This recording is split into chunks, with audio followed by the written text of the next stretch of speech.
Study IQ IAS, अब तैयारी हुई अफोर्डेबल। नमस्कार दोस्तों आई एम श्योर कि आज सुबह से लगातार आप सुन रहे होंगे कि दिल्ली में जो लेफ्टिनेंट गवर्नर साहब हैं उनको और ज्यादा पावर दे दी गई है प्रेसिडेंट के द्वारा। ये खबर आप देख सकते हो, centre gives absolute powers to Delhi lieutenant governor to constitute any authority board. और इसी के बारे में हम डिटेल से चर्चा करेंगे कि एग्जैक्टली हुआ क्या है यहाँ पर, क्योंकि आपको पता है दिल्ली के अंदर लेफ्टिनेंट गवर्नर और जो दिल्ली सरकार है दोनों के बीच में आपको काफी ज्यादा टसल देखने को मिलता रहता है। लेकिन यहाँ पर ये क्या नया मामला आया है जिसके तहत प्रेसिडेंट मुर्मू ने ये नोटिफिकेशन जारी किया, मतलब एक तरह से जो भी सेंट्रल गवर्नमेंट कहती है वही प्रेसिडेंट करते हैं। तो यहाँ पर ऐसा क्या हुआ है वो सब कुछ मैं आपको बताऊंगा। चलिए आगे बढ़ते हैं, लेकिन उससे पहले ध्यान रखिएगा आप में से जो भी लोग 2025 की यूपीएससी की तैयारी कर रहे हैं, हमारा जो नया प्रतिज्ञा प्लस बैच है वो 10 सितंबर से स्टार्ट हो रहा है। मतलब एक ऐसा बैच जिसके अंदर आपको सब कुछ तो कराया जाता है, लेकिन इसमें आपको दो और फैसिलिटीज मिलती हैं,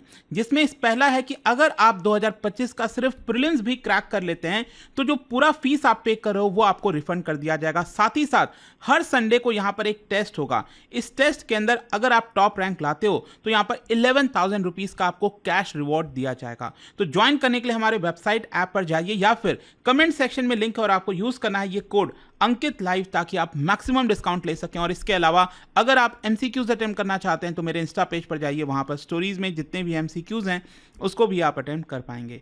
चलिए शुरुआत करते हैं और सबसे पहले ये देखते हैं कि एग्जैक्टली हुआ क्या है। देखिए एक बहुत बड़ा शिफ्ट बताया जा रहा है दिल्ली के एडमिनिस्ट्रेटिव लैंडस्केप में, क्योंकि यहां पर यूनियन होम मिनिस्ट्री के द्वारा जो लेफ्टिनेंट गवर्नर है दिल्ली के, उनको स्पेशल पावर, मतलब एक ऐसा पावर जिसमें पूरा का पूरा जो से है वो आपका एलजी साहब के पास ही होगा, ये होम मिनिस्ट्री के द्वारा दिया गया है। एक्चुअली वही मैं आपसे फिर से कहूंगा कि वैसे तो यहाँ पर जो पावर है वो प्रेसिडेंट डेलीगेट करते हैं, लेकिन प्रेसिडेंट भी वही चीज करते हैं जो सेंट्रल गवर्नमेंट कहेगी। तो ये आप देख सकते हो, gadget notification issued by ministry of home affairs on Tuesday said President hereby directs that Lieutenant Governor of National Capital Territory of Delhi shall subject to control of the President and until further orders। तो यहाँ पर question यहाँ पर सबसे पहले यही आता है कि आखिरकार कौन सी पावर दी गई है, क्या बदलाव हुआ है।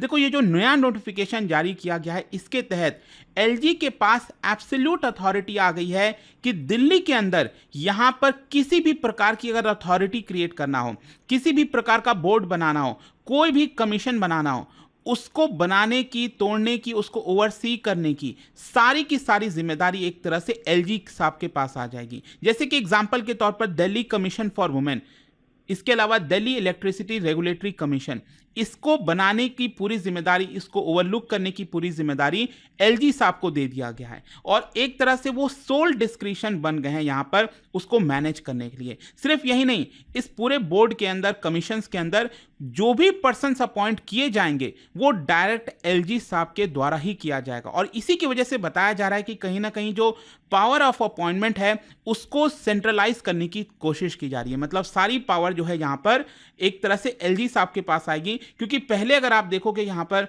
बहुत सारे जो गवर्नमेंट बॉडीज, ऑफिशियल्स इस पूरे प्रोसेस के अंदर इन्वॉल्व होते थे। और इसी की वजह से बताया जा रहा है कि यहां पर जो पावर शिफ्ट है उसमें बहुत बड़ा आपको चेंजेस देखने को मिलेगा।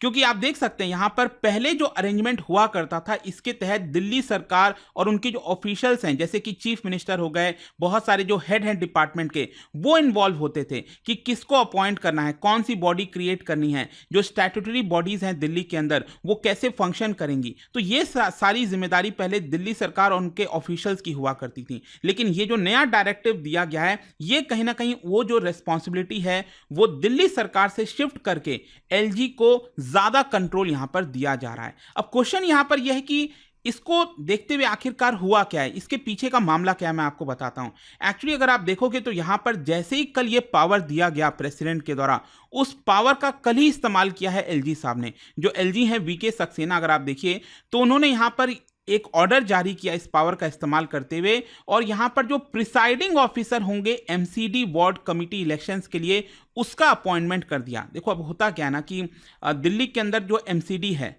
उसका तो इलेक्शन हुआ था एमसीडी का, लेकिन दिल्ली को अलग अलग वार्ड में भी डिवाइड किया गया है। तो यहां पर जैसे एमसीडी का इलेक्शन होता है तो उस वार्ड का भी अलग अलग इलेक्शन होता है कि उसके हेड कौन होंगे, अलग अलग वार्ड के हेड कौन होंगे। तो उसका एक्चुअली इलेक्शन देखिए तो आज ही है, आज 4 सितंबर को उसका यहां पर इलेक्शन है। तो उसका प्रिसाइडिंग ऑफिसर, मतलब उस इलेक्शंस को देखने के लिए हर एक वार्ड में प्रिसाइडिंग ऑफिसर कौन होगा ये अपॉइंटमेंट करना था। लेकिन हुआ क्या, यहां पर जो एमसीडी की मेयर हैं शैली ओबरॉय, आपको पता ही होगा शैली ओबरॉय जो कि एमसीडी की मेयर है इस समय, उन्होंने ये अपॉइंटमेंट करने से मना कर दिया। उनकी कई सारी कंप्लेंट्स थी। एक्चुअली अगर आप देखोगे तो जो शैली ओबरॉय है उनका ये कहना था कि यहाँ पर ये जिस तरह से इलेक्शंस कंडक्ट कराए जाते हैं ये अनडेमोक्रेटिक है।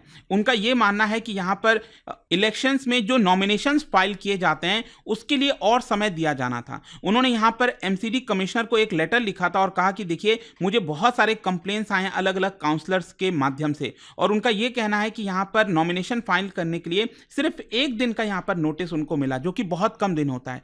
तो ये जो पूरा इलेक्शन प्रोसेस है इसको दोबारा से यहां पर करना चाहिए। लेकिन यहां पर जो एलजी साहब हैं उन्होंने ये कहा कि देखिए आज इलेक्शन होना है, मतलब कि कल ये नोटिफिकेशन जारी किया गया। उनका ये कहना था कि आज 4 सितंबर को इलेक्शन होना है इसका वार्ड कमेटी का, लेकिन अभी तक कोई प्रिसाइडिंग ऑफिसर अपॉइंट नहीं किया गया है। और यहां पर केंद्र सरकार ने ये जो नई पावर दी है एलजी साहब को, उसका इस्तेमाल करते हुए एलजी जो हैं वो यहां पर प्रिसाइडिंग ऑफिसर को अपॉइंट करें। और प्रिसाइडिंग ऑफिसर कौन होगा, यहां पर आप देख सकते हैं जैसे एलजी साहब का ये नोटिफिकेशन आया, इसको देखते हुए एमसीडी के जो कमिश्नर हैं उन्होंने एक और ऑर्डर जारी किया और ये कहा कि हर एक वार्ड में यहां पर जो डिप्टी कमिश्नर्स होंगे उस वार्ड को देखभाल जो भी करते होंगे डिप्टी कमिश्नर्स, वो अपने आप एक तरह से प्रिसाइडिंग ऑफिसर बन जाएंगे।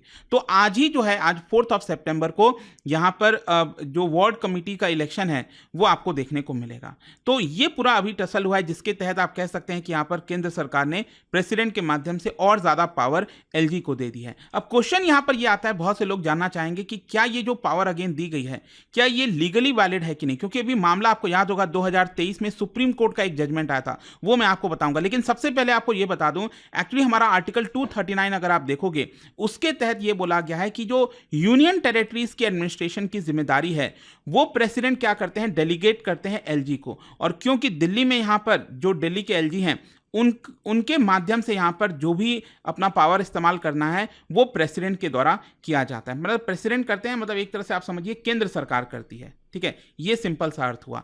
फिर इसके अलावा यहां पर एक्चुअली हुआ क्या था, अगर आपको याद हो, पिछले साल क्योंकि बहुत समय से मामला चल रहा था, टसल चल रहा था केंद्र सरकार और दिल्ली सरकार के बीच में, तो अल्टीमेटली सुप्रीम कोर्ट का एक जजमेंट आया था जिसमें दिल्ली सरकार की एक बड़ी जीत हुई थी। सुप्रीम कोर्ट ने बैलेंस ऑफ पावर को मेंटेन करने के लिए यहां पर यह किया कि केंद्र सरकार का रोल, मतलब कि एलजी साहब का जो रोल है वो सिर्फ 3 एरियाज में होगा, पब्लिक ऑर्डर, पुलिस और लैंड में होगा। मतलब ब्यूरोक्रेट्स में ट्रांसफर और ये सारी जो चीजें हैं वो सारा जो पावर है वो इन 3 ही चीजों में होगा एलजी साहब का रोल, और बाकी का सारा जो रोल है वो दिल्ली सरकार का होगा। लेकिन इसको पलटने के लिए यहां पर केंद्र सरकार ने पिछले साल ही क्या किया, 10 दिन के अंदर अंदर 19 मई को, क्योंकि सुप्रीम कोर्ट का जजमेंट आया था 11 मई को, और केंद्र सरकार ने एक ऑर्डिनेंस जारी करा दिया 19 मई को, और ये जो फैसला है उसको एक तरह से पलट दिया। और आप देख सकते हैं यहां पर government of national capital territory of Delhi amendment ordinance 2023, इसके तहत यहां पर वापस से जो सर्विसेज की पावर है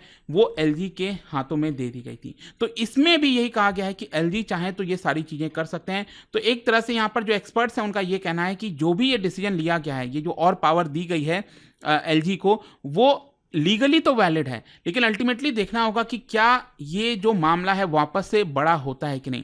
क्या दिल्ली सरकार वापस से सुप्रीम कोर्ट जाएगी, हाई कोर्ट जाएगी इस पूरे नोटिफिकेशन को लेकर, क्योंकि यहां पर अगेन जैसा मैं आपको बता रहा था एलजी के पास और ज्यादा पावर आ गई है। ऑल्दो आप सबको पता है कि इस समय जो अरविंद केजरीवाल हैं वो लिकर मामले में इस समय जेल में हैं, और देखते हैं उसमें भी क्या कार्रवाई होती है। लेकिन जाने से पहले आप सभी के लिए एक क्वेश्चन है, क्योंकि हम दिल्ली की बात कर रहे हैं, क्या बता सकते हो दिल्ली सुल्तनत के दौरान यहां पर जो बैरिट्स हैं, बारित्स, ये क्या होते थे, क्या थे बेसिकली आपको बताना है। इसका राइट आंसर आप सबको पता है, मेरे इंस्टाग्राम पर तो मिलेगा ही, वहां पर अगर आप नहीं हो कोई बात नहीं, टेलीग्राम से ले सकते हैं इसका सही उत्तर। मैं कई सारे जो एमसीक्यूज हैं वो यहाँ पर स्टोरीज में डालता रहता हूँ। अगर आपको पीडीएफ चाहिए तो टेलीग्राम पर आइए, अलग अलग सोशल मीडिया पर आप जुड़ पाओगे। और जैसा मैंने आपको बताया, अगर आप यूपीएससी की तैयारी करें, कोई भी बैच चाहते हैं, you can simply use this code Ankit live to get maximum discount. And I hope कि वीडियो आपको पसंद आया होगा। मिलता हूं आपसे next time. Till then, thank you very much, see you soon. Study IQ IAS, अब तैयारी हुई अफोर्डेबल।